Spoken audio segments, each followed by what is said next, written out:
In this video, I'll be showing you how to make an Amazon wish list and share. If you find this video helpful, drop a like and subscribe. Now you can do this on really any device. It doesn't matter what you're using, but you just want to head to Amazon. Obviously, make sure you're signed into your account, then go to your profile section. On the top right, you're going to see the lists area. So go ahead and click on that.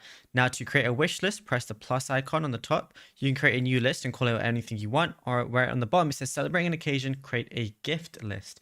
So that's basically a wish list. All you got to do is go ahead and click on that. You can select an occasion.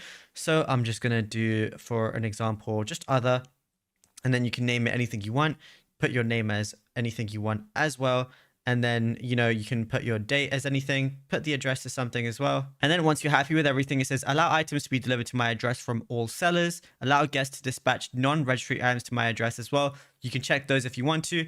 Then you just got to enter a date. So for example, let me just do the 25th of December since it's Christmas.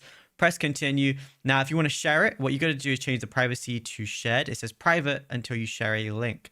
So that's what I want to do. This says hide purchase status. It says turning this setting off will hide purchase items until you're ready, but others viewing your gift list will see what's been purchased. So you can either show that or disable that. Then just go ahead and press create right there.